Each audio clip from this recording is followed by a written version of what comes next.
Hello friends, അസ്സലാമു അലൈക്കും. സീനത്ത് സമീർ വ്ളോഗിലേക്ക് എല്ലാവർക്കും സ്വാഗതം. അപ്പം നമ്മൾ ഇന്നൊരു വീഡിയോ ആയിട്ട് വന്നിട്ടുണ്ട് കേട്ടോ. ഇന്ന് കുറച്ച് കാര്യങ്ങൾ നിങ്ങളോട് പറയാൻ വേണ്ടിയിട്ടാണ് വന്നത്. സ്കിപ്പ് ചെയ്ത് പോകണ്ട കേട്ടോ ആരും. മാക്സിമം ഈ വീഡിയോ എല്ലാവർക്കും ഉപകാരപ്പെട്ട വീഡിയോ ആയിരിക്കുമെന്ന് ഞാൻ വിചാരിക്കുന്നു. നമുക്ക് വന്നിട്ട് മുഹറത്തിനെ കുറിച്ചിട്ടാണ് പറയാനുള്ളത്. ഇന്ന് വന്നിട്ട് വിദേശ രാജ്യത്തിലൊക്കെ ഇന്നാണല്ലേ മുഹറം 1. നമ്മളുടെ കേരളത്തിൽ നാളെ ശനിയാഴ്ചയാണ്. അപ്പോൾ ചില കാര്യങ്ങളൊക്കെ ആ മുഹറം മാസം ചെയ്യേണ്ട ചില കാര്യങ്ങളൊക്കെ ഉണ്ട്. പക്ഷെ അതെല്ലാവർക്കും അറിയുമോ? അറിയാത്തവരും ഉണ്ടാകും, അറിഞ്ഞവരും ഉണ്ടാകും. ഞാൻ ചെയ്യണതും എൻ്റെ കാര്യങ്ങളൊക്കെ ഞാൻ നിങ്ങൾക്ക് കുറച്ച് പറഞ്ഞുതരാം കേട്ടോ. ഞാൻ മുഹറം 1-ാം തീയതി, അത് പറഞ്ഞ് നാളെ ശനിയാഴ്ച, അപ്പോൾ ബിസ്മി എഴുതി വെക്കാറുണ്ട് അല്ലേ? അപ്പോൾ ഇതിൽ എത്ര പേര് എഴുതി വെക്കും എന്നുള്ളത് അറിയില്ല. ഞാൻ എഴുതി വെക്കാറുണ്ട് കേട്ടോ. ഞാൻ 4 വർഷമായിട്ടും ബിസ്മി എഴുതി വെക്കാറുണ്ട്. അത് എങ്ങനെയാണെന്ന് പറഞ്ഞാൽ ബിസ്മി എഴുതി വെക്കണത്, പിന്നെ നമുക്ക് ശനിയാഴ്ച മുഹറം 1 പറഞ്ഞാൽ നമുക്ക് വെള്ളിയാഴ്ച മഗ്‌രിബ് തൊട്ടിട്ടാണ്. വെള്ളിയാഴ്ച മഗ്‌രിബിന്ന് ശനിയാഴ്ച മഗ്‌രിബ് മുമ്പായിട്ടാണ് നമുക്ക് ഒരു ദിവസത്തെ കണക്കല്ലേ. അപ്പോൾ അതിൻ്റെ ഉള്ളിൽ നമ്മൾ പിന്നെ ബിസ്മി എഴുതി വെക്കണം. 113 ട്രിപ്പ് നമ്മൾ ബിസ്മി എഴുതി വെക്കണം. അത് ഞാൻ ചെയ്യുന്ന രീതി എങ്ങനെയാണെന്ന് പറഞ്ഞാൽ, പിന്നെ ഫസ്റ്റ് 2 റക്അത്ത് സുന്നത്ത് നമസ്കരിക്കും.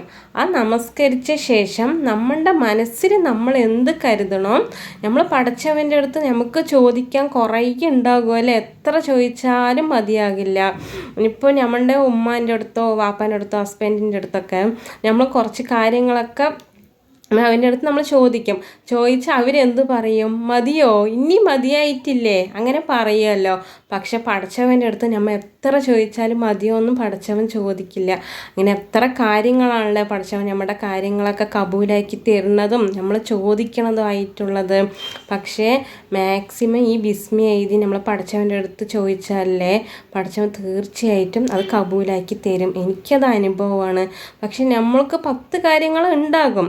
പക്ഷെ നമ്മൾ അതിൽ വന്നിട്ട് മാക്സിമം നമുക്കിപ്പം കഴിയും, ഇപ്പം അത് ചെയ്യാൻ പറ്റും എന്നുള്ള കാര്യങ്ങൾ നമ്മൾ പടച്ചവനോട് നിയ്യത്ത് വെച്ചിട്ട് നമ്മൾ 2 റക്അത്ത് സുന്നത്ത് നിസ്കരിച്ചിട്ട് മനസ്സിൽ നിയ്യത്തോടെ നമ്മൾ ബിസ്മീന്ന് എഴുതണം. തെറ്റില്ലാണ്ട് കറക്റ്റായിട്ട് 113 ട്രിപ്പ് നമ്മൾ ബിസ്മി എന്നുള്ളത് നമ്മൾ A4 ഷീറ്റ് പേപ്പർ ഉണ്ടല്ലോ, വെള്ള പേപ്പറിലായിരിക്കണം നമ്മൾ എഴുതേണ്ടത്. അങ്ങനെ നമ്മൾ എഴുതി പിന്നെ അതിന് നമ്മൾ മടക്കിയിട്ട് നമ്മളുടെ കൈ തട്ടാത്ത സ്ഥലത്ത് ആ വെക്കണ മുമ്പായിട്ട് 113 ട്രിപ്പ് ബിസ്മിന്ന് നമ്മൾ പറഞ്ഞ് അതിലൊന്ന് ഊതി വിടുക. അതിന് ശേഷം നമ്മുടെ കൈ തട്ടാത്തൊരു സ്ഥലത്ത് നമ്മളതിന് വെച്ചിട്ട് പിന്നെ മനസ്സിൽ നാടണം കേട്ടോ നമ്മൾ എന്താണ് നമ്മൾ ആഗ്രഹിക്കുന്നത് എന്നുള്ളത്.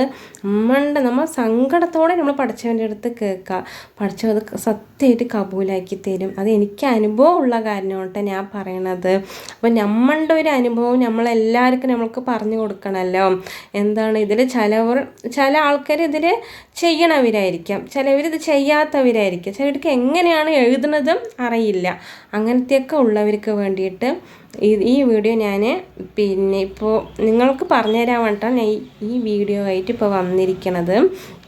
എന്നിട്ട് നമ്മൾ ദിവസം സുബഹിക്ക് നമ്മൾ 113 ട്രിപ്പ് ബിസ്മി എന്ന് നമ്മൾ ബിസ്മില്ലാഹി റഹ്മാൻ റഹീം എന്ന് നമ്മൾ പറയണം. നമ്മൾ 113 ട്രിപ്പ് നമ്മൾ പറയണം. അതിൽ കൂടാനോ കമ്മിയാകാനോ പാടില്ല. അതേമാതിരി എഴുതുമ്പോൾ അങ്ങനെ തന്നെ കൂടിപ്പോകാനും കമ്മിയാകാനും പാടില്ല കേട്ടോ. ചില അറബി അക്ഷരത്തിലൊക്കെ എഴുതുമ്പോഴൊക്കെ ഒരു കണക്കായിട്ടുണ്ടാകും അല്ലേ. അതേപോലെ തന്നെ ഇത് നമുക്ക് പറഞ്ഞു തന്നത് ഒരു അറിവിലൂടെയാണ്. അപ്പോൾ ആ അറിവ് ഇപ്പം നിങ്ങൾക്കും കൂടി പറഞ്ഞു തരാൻ വേണ്ടിയിട്ടാണ് ഞാൻ ഈ വീഡിയോ ആയിട്ട് വന്നത്. അപ്പം നിങ്ങൾ മാക്സിമം നിങ്ങൾക്കറിയണവർക്ക് ഈ വീഡിയോ ഷെയർ ചെയ്ത് കൊടുക്കുക. അവർക്കും കൂടി ഒന്ന് അറിഞ്ഞോട്ടെ വേണ്ടിയിട്ട് കൊടുക്കുകയാണ്. അപ്പോൾ ഇൻഷാ അല്ലാഹ് അപ്പം നാളെയാണ് ശനിയാഴ്ച നമുക്ക് മുഹറം 1 നമ്മളുടെ ഇവിടെ കേരളത്തിൽ വരുന്നത് ഇന്ന് മഗ്‌രിബിന് ശേഷം. അപ്പോൾ മാക്സിമം എല്ലാവരും ബിസ്മി തെറ്റാണ്ട് എഴുതാൻ പിന്നെ എഴുതുക, തെറ്റാണ്ട് എഴുതുക. അപ്പം നമ്മുടെ വീഡിയോ ഇഷ്ടപ്പെട്ട ലൈക്ക് ചെയ്യണം, സബ്സ്ക്രൈബ് ചെയ്യണം, കമൻറ്റ് ചെയ്യണം കേട്ടോ. അസ്സലാമു അലൈക്കും.